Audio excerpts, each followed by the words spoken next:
이것은 불가능합니다. 도쿄 국제회의장, 한국 대표단의 발표가 끝나자 회의실이 조용해졌습니다. 그리고 곧 이어 터져나온 것은 폭소였습니다. 바다에 공항을 짓겠다고? 한국은 정말 무모하군요. 세계 각국 전문가들의 비웃음이 쏟아졌습니다. 하지만 그 중에서도 유독 날카로운 시선을 보내는 한 사람이 있었습니다. 일본 국토교통성 항만국장 카와무라 요시토. 그는 의미심장한 미소를 지으며 중얼거렸습니다.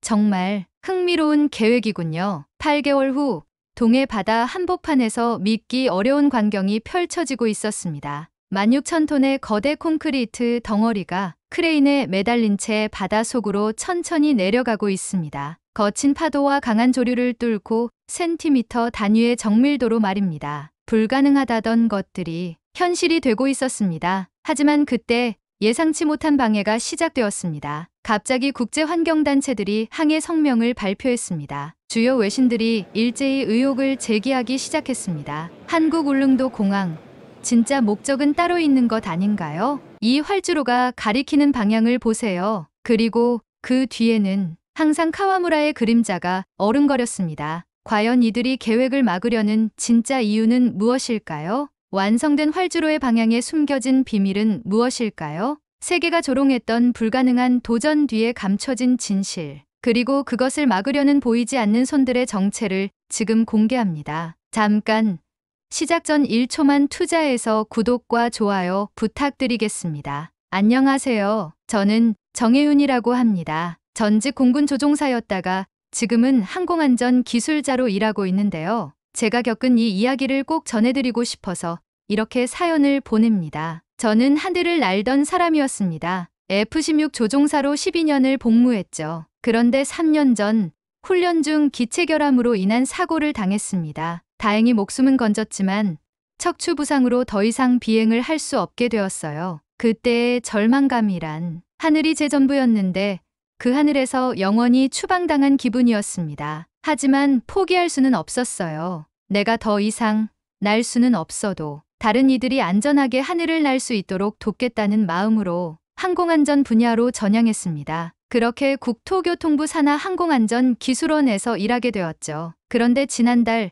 정말 믿기 어려운 프로젝트 제안이 들어왔습니다. 울릉도 해상공항 건설 계획이었어요. 처음 브리핑을 들었을 때는 솔직히 이게 가능한 일인가 싶었습니다. 바다 한가운데 활주로를 만든다니요. 정 기술자님, 이 프로젝트의 항공안전 총괄을 맡아주시겠습니까? 부장님이 저에게 말씀하셨을 때 저는 잠시 멍해졌습니다. 울릉도 그 외로운 섬에 공항을 짓는다고요? 부장님, 그런데 왜 하필 울릉도인가요? 육지에서 그렇게 멀리 떨어진 곳에 공항을 짓는 게 과연 효율적일까요? 부장님은 무거운 표정으로 대답하셨습니다. 혜윤 씨, 울릉도 주민들이 응급 상황에 육지로 이송되려면 지금 어떻게 해야 하는지 아시나요? 헬기나 배를 기다려야 해요. 그런데 날씨가 나쁘면, 파도가 높으면 그냥 기다리는 수밖에 없습니다. 작년에만 응급환자 이송이 지체되어 목숨을 잃은 분이 3분이나 되었어요. 그 말을 듣는 순간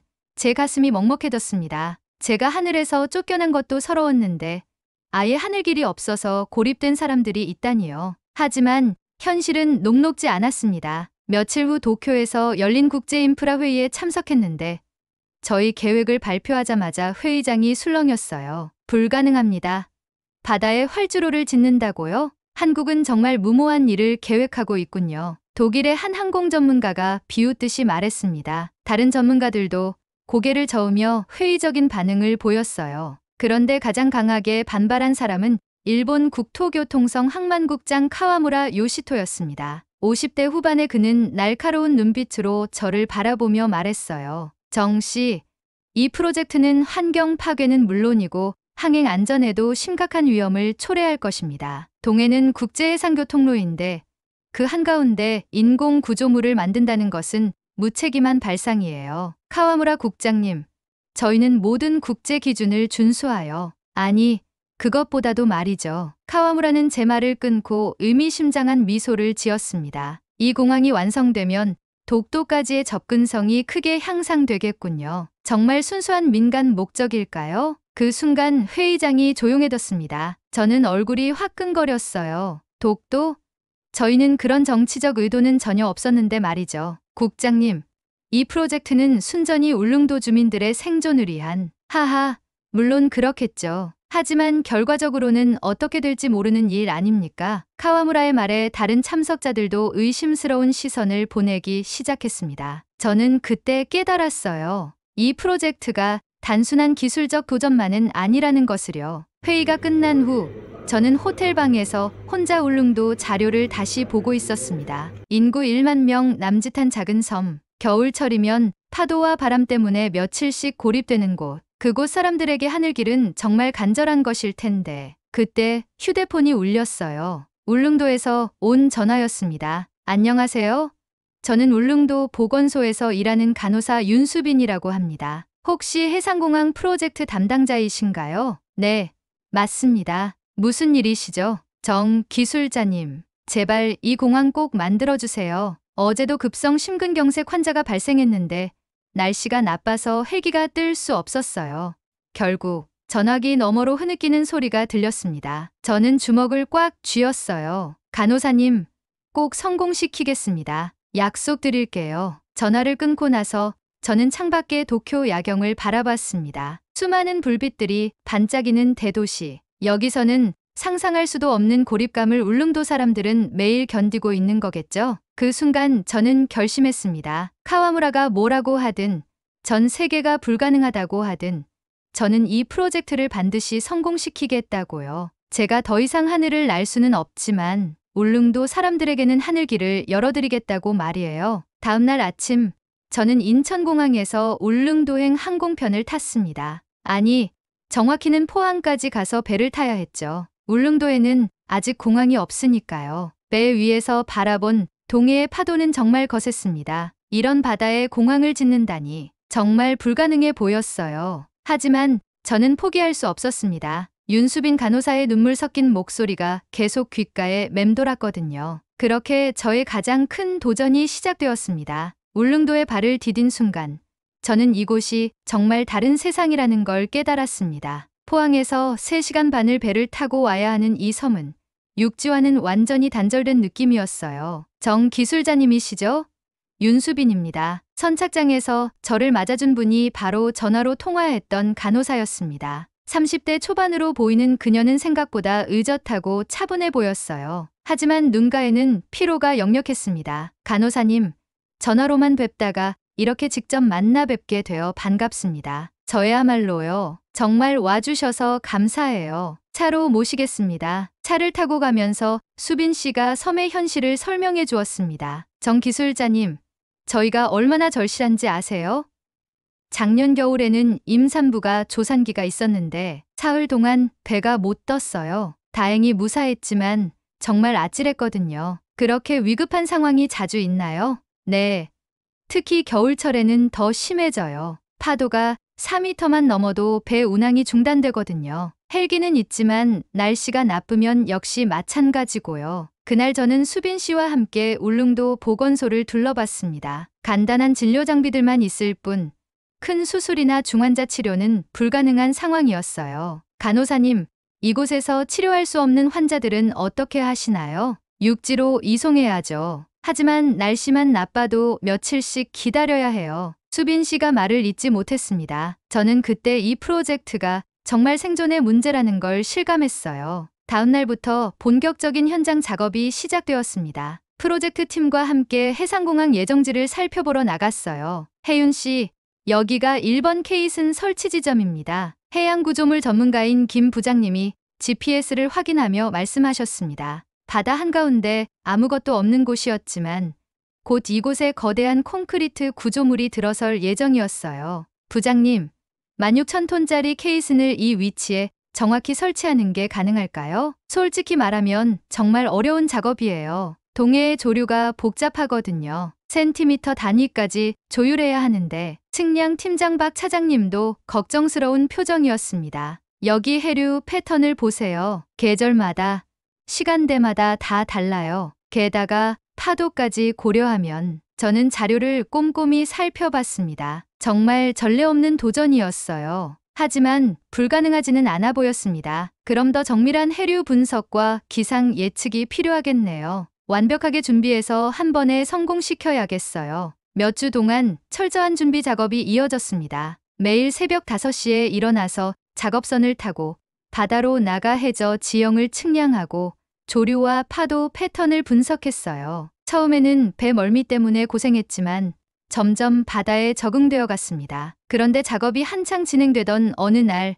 예상치 못한 방해가 들어왔어요. 정 기술자님, 일본에서 항의가 들어왔다는 연락을 받았습니다. 서울 본부에서 온 전화였어요. 일본 외무성과 연계된 국제환경단체에서 울릉도 해상공항이 동해 생태계를 파괴할 것이라며 공식 항의서를 제출했다는 거였어요. 환경단체요?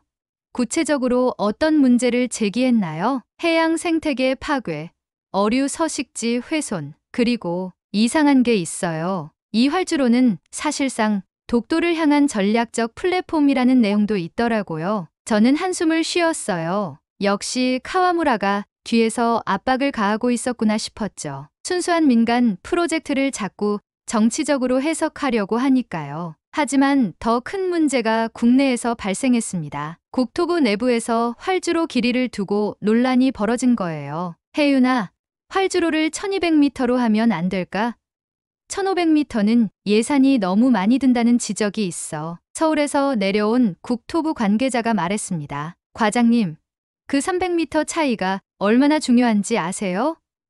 1200m로는 중형 항공기 운항이 제한적이에요. 응급환자 수송이나 기상 악화 시 안전 착륙을 생각하면 절대 줄일 수 없습니다. 하지만 예산 문제가... 과장님, 저는 목소리를 높였습니다. 이 300m는 생존과 죽음의 차이예요. 그때 수빈 씨가 끼어들었어요. 정 기술자님 말씀이 맞아요, 과장님. 지난달에도 급성 심근경색 환자가 발생했는데 날씨 때문에 이송이 지연됐어요. 만약 그때 활주로가 있었다면 구할 수 있었을 생명이에요. 울릉도 주민들에게 이 공항은 단순한 교통수단이 아닙니다. 생명줄이에요. 제 간절한 호소에 과장님도 마음이 움직인 것 같았어요. 알겠습니다. 1500m로 진행하죠. 하지만 더 이상 예산 초과는 안 됩니다. 드디어 첫 번째 케이슨 설치 작업이 시작되었습니다. 거제도 조선소에서 제작된 16,000톤의 거대한 콘크리트 구조물이 예인선에 이끌려 울릉도로 향했어요. 혜윤 씨, 내일 새벽이 최적의 타이밍이에요. 파고 1m 이하, 바람도 약할 예정이고요. 기상청 예보를 분석한 박 차장님이 말했습니다. 좋습니다. 모든 팀에 비상대기령을 내리죠. 그날 밤 저는 잠을 이루지 못했습니다. 내일 작업이 성공하느냐 실패하느냐에 따라 프로젝트 전체의 운명이 결정될 수도 있었거든요. 다음날 새벽 4시 울릉도 바다는 거울처럼 평온했습니다. 작업선 위에서 긴장한 채로 상황을 지켜보고 있었어요. 케이슨 도착, 설치 지점 접근 중, GPS 좌표 확인, 오차 범위 내, 해류 상태 양호, 설치 개시, 각 팀에서 계속 상황을 보고했습니다. 드디어 16,000톤의 거대한 케이슨이 천천히 바다 속으로 가라앉기 시작했어요. 1m, 2m, 3m. 정말 숨이 막힐 정도로 긴장되는 순간이었습니다. 착저 완료. 위치 오차 2cm. 그 말을 들었을 때 저는 주먹을 불끈 쥐었습니다. 성공이었어요. 혜윤아, 정말 대단해.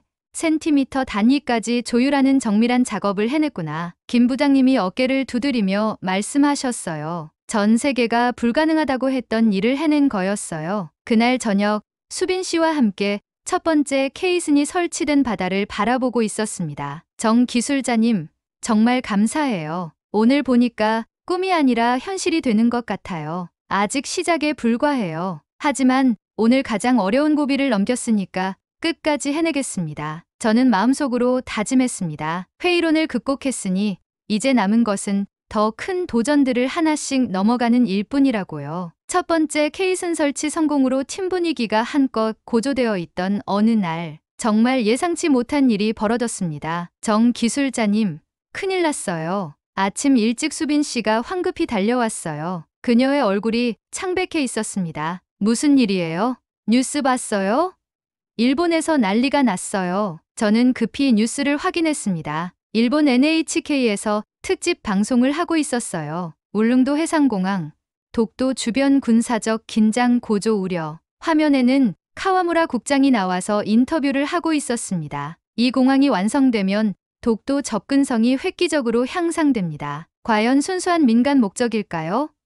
우리는 이 프로젝트가 동해 지역의 군사적 긴장을 높일 것을 우려합니다. 저는 화가 치밀어 올랐어요. 순전히 울릉도 주민들의 생존을 위한 프로젝트를 이렇게 왜곡하다니요. 더 큰 문제는 이 보도가 국제적으로 확산된 것이었습니다. CNN, BBC 등 주요 외신들이 일제히 한국의 울릉도공항, 독도 분쟁 재점화 우려라는 제목으로 보도하기 시작했어요. 혜윤 씨, 서울에서 긴급 소환 명령이 떨어졌어요. 김 부장님이 무거운 표정으로 말씀하셨습니다. 서울로 올라가는 비행기 안에서 저는 정말 답답했어요. 기술자로서 최선을 다해 프로젝트를 진행하고 있는데 자꾸 정치적 해석이 개입되니까요. 국토부 장관실에서 열린 긴급회의는 정말 험악했습니다. 정 기술자, 이 사태를 어떻게 수습할 건가? 장관님의 표정이 매우 심각했어요. 장관님, 저희는 기술적 기준에 따라 최적의 설계를 했을 뿐입니다. 정치적 의도는 전혀 없었어요. 하지만 국제사회에서는 그렇게 보지 않고 있어. 특히 국제항공기구에서 공항 인증 심사를 재검토하겠다고 나왔어. 그 말을 들었을 때 저는 정말 절망적이었어요. ICAO 인증 없이는 국제선 운항이 불가능했거든요. 장관님, 그럼 어떻게 해야 할까요? 일단 공사를 중단하고 재검토하는 게 어떨까? 중단이요?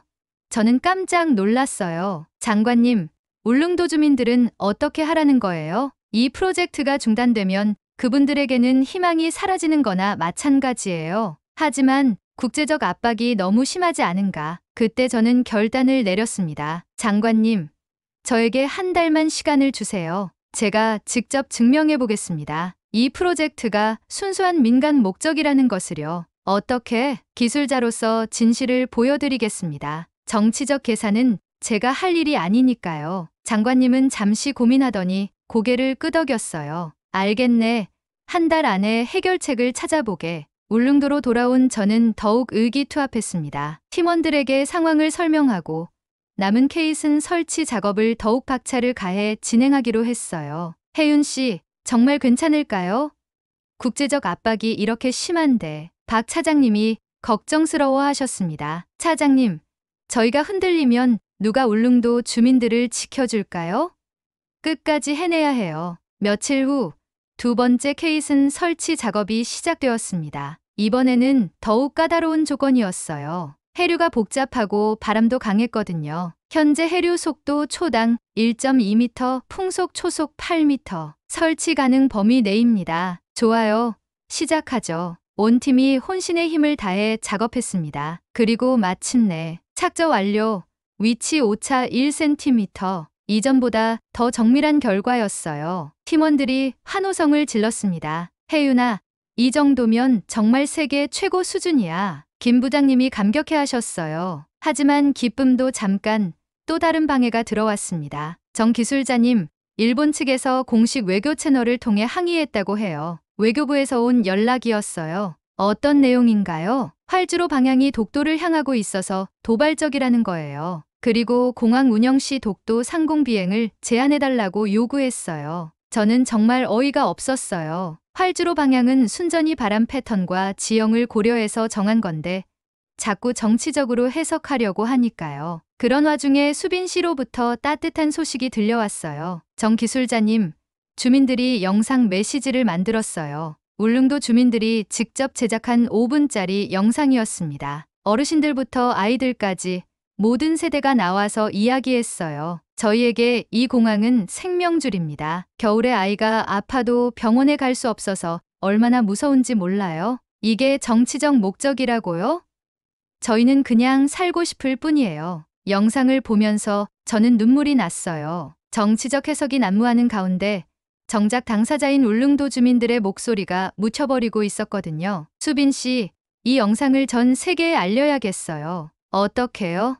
유튜브에 올리고 SNS로 확산시켜요. 진실은 언젠가 드러나게 되어 있어요. 주민들의 영상은 생각보다 큰 반향을 일으켰습니다. 특히 해외 네티즌들 사이에서 이것은 정치가 아니라 인도주의 문제라는 댓글들이 쏟아졌어요. 하지만 카와무라는 포기하지 않았습니다. 이번에는 더욱 노골적으로 나왔어요. 정 기술자님께 직접 연락드립니다. 카와무라가 직접 전화를 걸어왔어요. 무슨 일이시죠? 솔직히 말하죠. 이 공항이 완성되면 독도 접근성이 크게 향상됩니다. 그것이 저희로서는 우려스러운 부분이에요. 국장님, 저희는 기술적 기준에 따라. 네, 기술적 기준이라고요?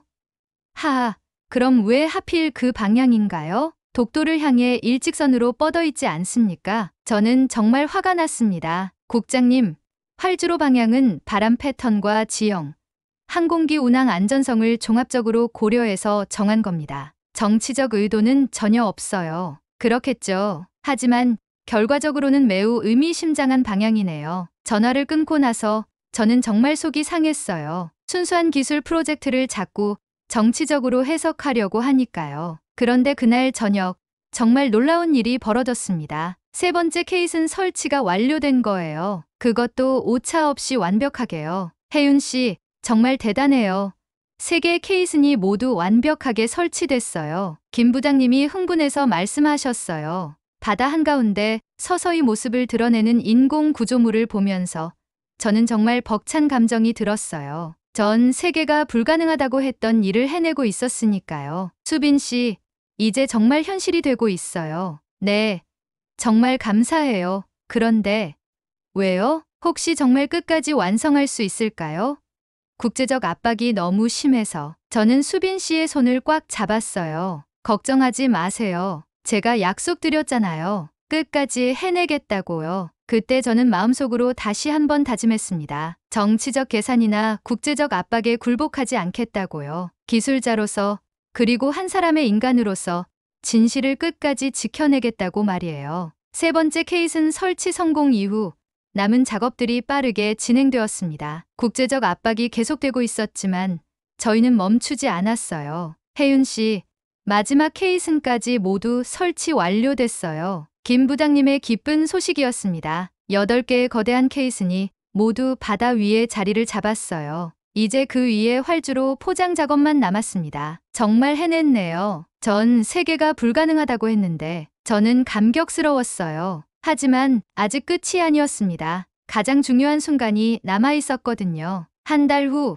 드디어 1500m 활주로가 완성되었습니다. 길고도 짧았던 8개월의 여정이었어요. 정 기술자님, 이제 정말 비행기가 뜰 수 있는 거예요? 수빈 씨가 믿기지 않는다는 표정으로 물어봤어요. 네, 내일 첫 시험 비행을 실시할 예정이에요. 그런데 시험 비행 전날 밤 카와무라로부터 마지막 전화가 왔습니다. 정 기술자, 내일 시험 비행을 정말 강행할 건가요? 물론입니다. 왜 그러시죠? 그 비행기가 어느 방향으로 날아갈지 궁금하군요. 카와무라의 목소리에는 긴장감이 배어 있었어요. 활주로 설계대로 최적의 경로로 비행할 예정입니다. 하하, 그 최적의 경로가 어디를 향하는지 우리 모두 알고 있지 않나요? 저는 더 이상 대답하지 않고 전화를 끊었어요. 이제 말로 설명할 때가 아니었습니다. 다음날 아침 울릉도 해상공항에는 많은 사람들이 모였습니다. 주민들, 언론진, 그리고 정부 관계자들까지요. 정 기술자님,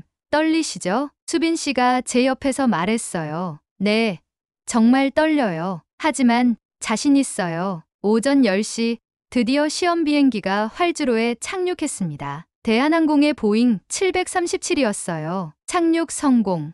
활주로 상태 완벽. 관제탑에서 환호성이 터져나왔습니다. 울릉도 주민들도 박수를 치며 기뻐했어요. 하지만 진짜 중요한 건 이제부터였습니다. 이륙이었거든요. 이륙 준비 완료. 관제탑 이륙 허가 요청합니다. 이륙 허가합니다. 활주로 15 바람 동북동 5노트. 비행기가 활주로 끝으로 이동했습니다. 그리고 가속을 시작했어요. 저는 숨을 죽이고 지켜봤습니다. 1500m 활주로에서 중형 항공기가 안전하게 이륙할 수 있을까요? 비행기가 점점 속도를 높여갔습니다. 그리고 마침내 이륙 성공. 비행기가 하늘로 솟아올랐습니다. 울릉도 주민들이 환호했어요. 저도 주먹을 불끈 쥐며 기뻐했습니다. 그런데 그때 비행기의 방향을 본 저는 가슴이 뛰었습니다. 동남쪽으로 향하고 있었어요. 독도 방향이었습니다. 멀리서 이 광경을 지켜보고 있었을 카와무라의 표정이 어떨지 상상이 되었어요. 아마 침묵의 긴장을 감추지 못했을 겁니다. 비행기는 울릉도 상공을 한 바퀴 돌고 다시 공항으로 돌아왔습니다. 완벽한 착륙이었어요. 정 기술자님, 성공했어요. 정말 성공했어요. 수빈 씨가 눈물을 흘리며 제게 달려왔습니다. 저도 모르게 눈물이 났어요. 수빈 씨, 이제 울릉도가 더 이상 고립된 섬이 아니에요. 하늘길이 열렸어요. 그날 저녁, 활주로 끝에서 수빈 씨와 함께 바다를 바라보고 있었는데 한 소년이 다가왔습니다. 아저씨, 저도 언젠가 저 비행기 탈 수 있어요? 12살 정도로 보이는 울릉도 소년이었어요. 저는 무릎을 꿇고 그 아이와 눈을 맞췄습니다. 물론이지. 다음 비행기는 내가 타게 될 거야. 그리고 언젠가는. 저는 동남쪽 바다를 가리켰습니다. 저 독도 위를 날게 될지도 몰라. 소년의 눈이 반짝였습니다. 정말요? 독도에도 갈 수 있어요? 그럼 이제 갈 수 있어. 하늘길이 열렸으니까. 그 순간 저는 깨달았습니다. 이 프로젝트가 단순한 공항 건설이 아니라는 것을요. 사람과 땅을 지키는 방식이었고 불가능을 현실로 만든 한국의 결단이었습니다. 며칠 후 정식 개항식이 열렸습니다. 대통령님도 직접 오셨어요. 이 공항은 단순한 교통 인프라가 아닙니다. 우리 영토를 지키고 국민을 보호하는 의지의 표현입니다. 대통령님의 말씀에 모든 참석자들이 박수를 쳤습니다. 개항식이 끝난 후 저는 혼자 활주로를 걸어봤습니다. 8개월 전만 해도 아무것도 없던 바다 한가운데에 이제 1500m의 활주로가 펼쳐져 있었어요. 정 기술자님, 뒤에서 수빈 씨가 불렀습니다. 이제 정말 끝난 거예요? 네, 끝났어요. 이제 울릉도는 더 이상 고립되지 않을 거예요. 그때 첫 전기편이 착륙했습니다. 서울에서 온 항공기였어요. 많은 승객들이 내렸습니다. 그들 중에는 울릉도 출신으로 오랫동안 고향을 떠나 있던 분들도 있었어요. 이제 언제든지 고향에 올 수 있겠네요. 한 할머니가 눈물을 흘리며 말씀하셨습니다. 저는 그때 비로소 제 역할이 끝났다는 걸 느꼈어요. 더 이상 하늘을 날 수 없는 조종사였지만 울릉도 사람들에게는 하늘길을 열어드릴 수 있었습니다. 활주로 끝에 서서 동남쪽 바다를 바라봤습니다. 저 멀리 독도가 있는 방향이었어요. 언젠가 이 활주로에서 출발한 비행기가 당당히 독도 상공을 날아갈 날이 올 것입니다. 그날이 오면 카와무라도 인정할 수밖에 없을 거예요. 이것이 정치적 도발이 아니라 우리 땅을 지키고 우리 국민을 보호하는 정당한 권리라는 것을요. 파도의 끝에서 하늘의 시작을 만들어낸 이 프로젝트는 그렇게 역사에 기록될 것입니다. 오늘의 사연은 여기까지입니다. 여러분은 어떻게 보셨나요? 이 도전, 이 결단, 그리고 이 기적의 이야기가 여러분 마음엔 어떻게 남았는지 댓글로 여러분의 생각을 들려주세요. 여러분의 한마디가 또 다른 이야기를 시작하게 만듭니다. 오늘 이야기가 마음에 드셨다면 구독과 좋아요, 알림 설정으로 따뜻한 이야기의 길을 함께 걸어주세요. 감사합니다.